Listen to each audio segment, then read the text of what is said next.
El padre Zbigniew Strauskowski vino al mundo un caluroso día de verano, 3 de julio del año 1958, en la tierra de Tarnovia.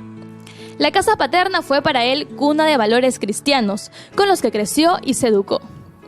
Su joven corazón descubrió la omnipresente bondad de Dios y su inmenso amor. Terminó la primaria en la escuela en su pueblo natal. Siendo ya un profesional, sintió el llamado de Dios y finalmente decidió ofrecer el resto de su vida al Señor, siguiendo el camino trazado por San Francisco de Asís. Es así que escogió la vida religiosa.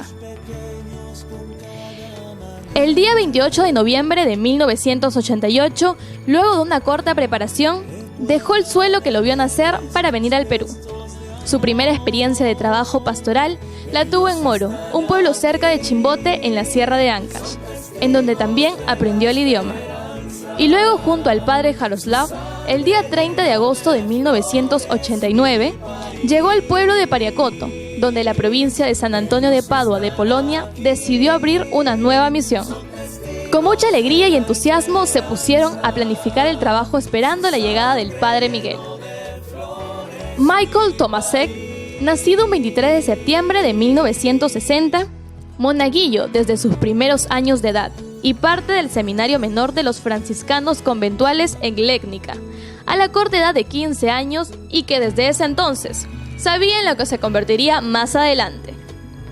Tanta fue su vocación que fue ordenado sacerdote el 23 de mayo de 1987, cuando tenía 27 años de edad. Tiempo después, lleno de emoción y entusiasmo, Miguel partió como misionero hacia Perú, el 25 de julio de 1989.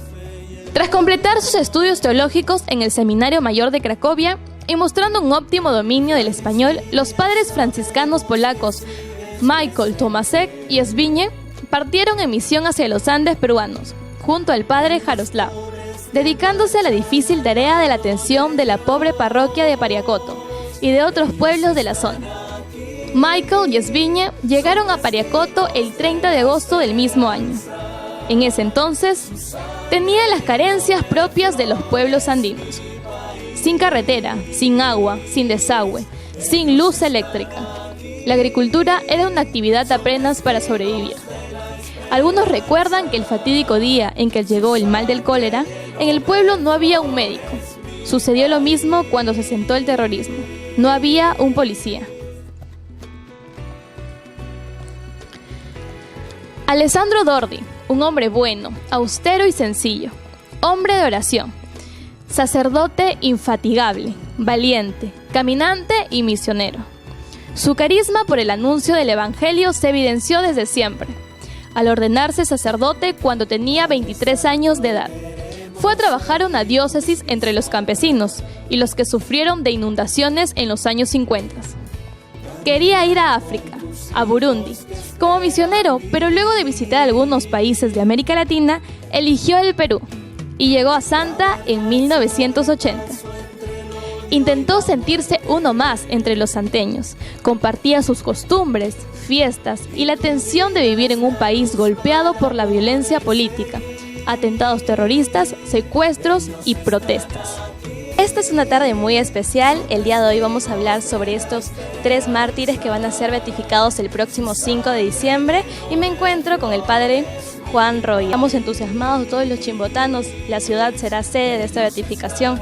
Usted me estaba comentando que los conocía, coménteme un poco más de ellos.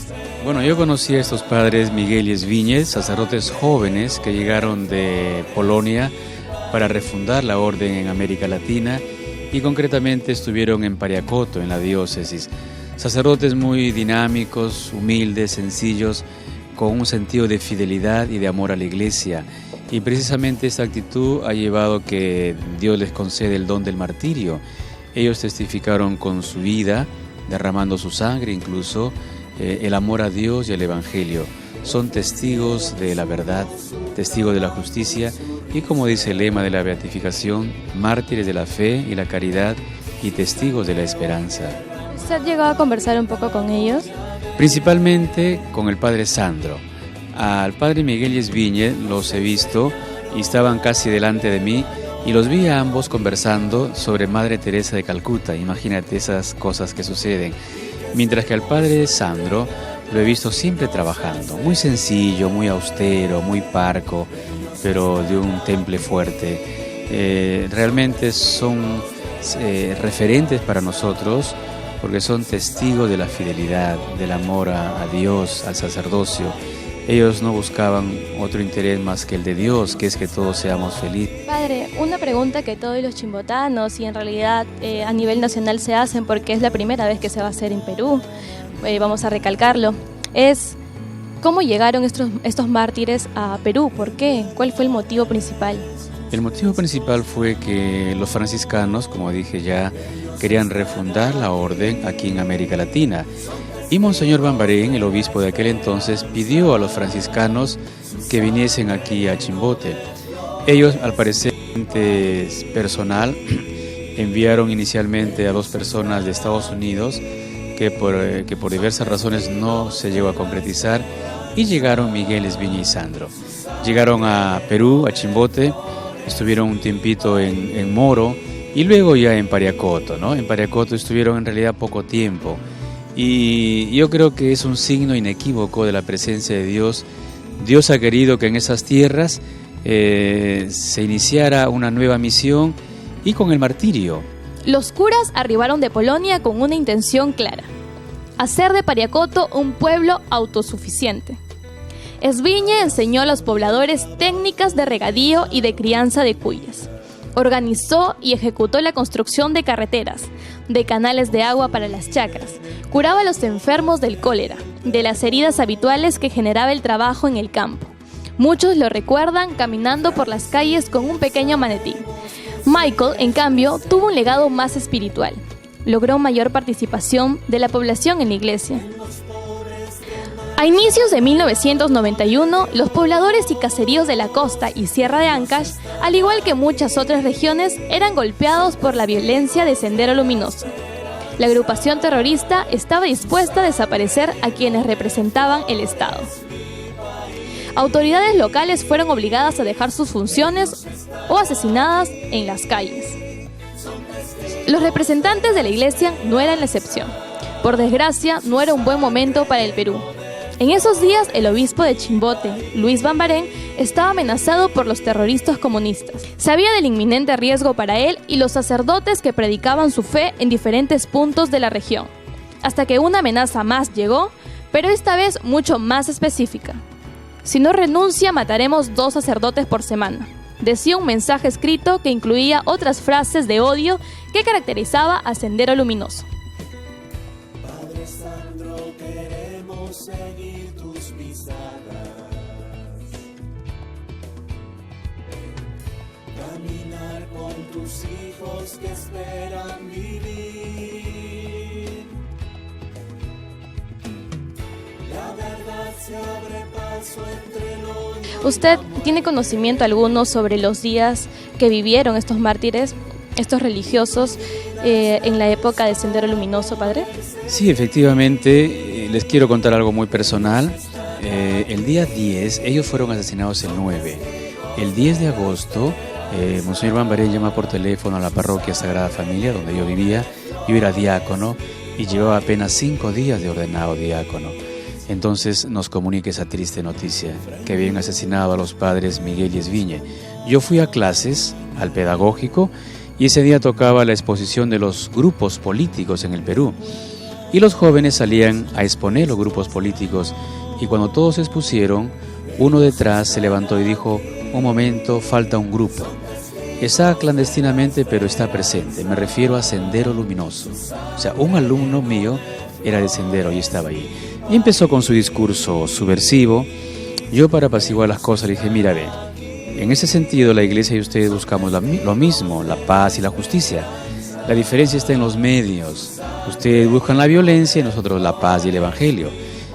Y se sentó y se levantó otro joven y dijo: un momentito, yo soy pariacotino, hay que ver pues por qué lo han matado. Palabras textuales. Dijo: los han matado porque ellos adormecen al pueblo con la religión. La religión es opio del pueblo y los alimentos que reparten de Cáritas permite o no permite que la revolución armada se consolide, y por esta razón los han matado. Esos alumnos nunca más vinieron. Fue su última clase. Y eran mis alumnos prácticamente, ¿no? Entonces, Dentro del aula, yo quedé sorprendido. Juan Pablo II.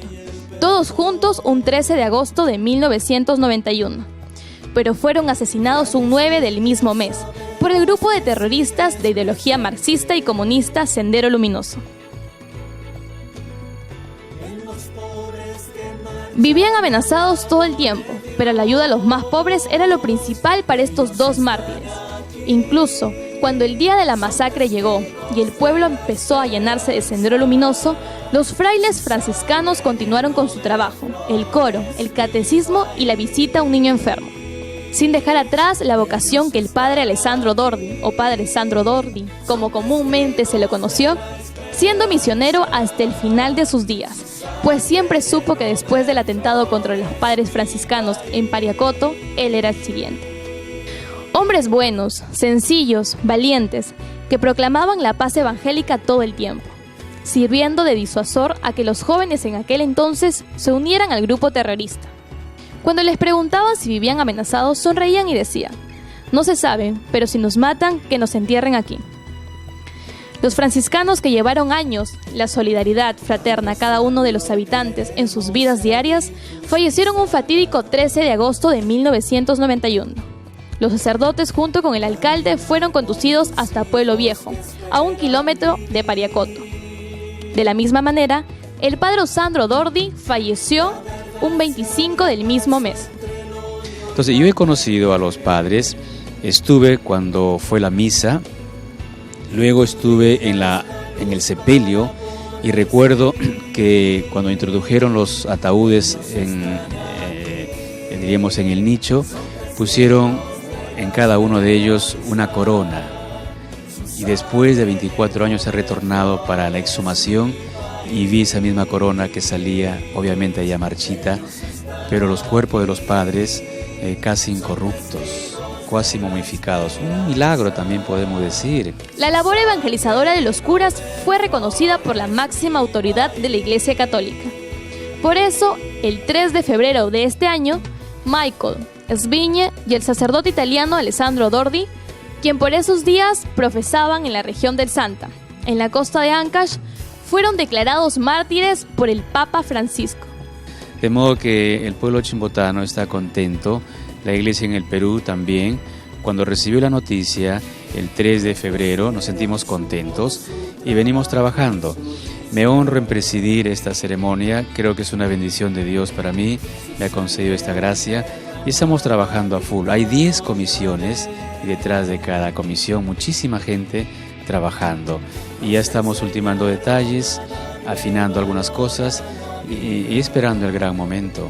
Por eso, dejando a un lado la tristeza y recordar el buen obrar de estos tres personajes, el mes de diciembre Chimbote será sede de una grandiosa celebración, la beatificación de estos tres mártires. Es una de las cosas más trascendentales que solo podrá ver una vez en su vida. Nuestra ciudad será el centro del mundo por ese día, como un acontecimiento sin precedentes. La razón: convertir a tres religiosos en beatos por dedicarse a la causa del Evangelio a punto de morir. A la espera de 50.000 visitantes de Polonia, Italia y otros países de Europa y Latinoamérica y diversas ciudades de nuestro Perú se encuentra Chimbote. Y para ser exactos, el Estadio Centenario Manuel Rivera Sánchez, que ya tiene 30.000 personas inscritas que esperan vivir con fervor tal acontecimiento. Esta beatificación se da debido a que estos mártires fallecieron con fama de santidad y sobre todo que fue constante y difundida en diversos lugares. Y después de esperar más de 24 años desde el día de sus decesos, a partir del 5 de diciembre serán declarados beatos, venerables siervos de Dios. Miles de fieles, personas que aprecian la labor social de la Iglesia, serán partícipes de un día muy importante, porque a nuestra sede llegará desde Roma Ángelo Amato, delegado del Papa Francisco para este gran acto. La organización de este gran evento es de trascendencia mundial. Se viene ensayando hace muchos meses para que todo se encuentre en control y no se presente ningún tipo de inconveniente. Y sobre todo, para que se haga su voluntad, pertenecer a nuestro querido país. País que fue testigo de su gran labor y el fervor que hacía llegar en todos los pueblos. Ellos querían permanecer en Perú, y así será, y ahora más siendo beatos.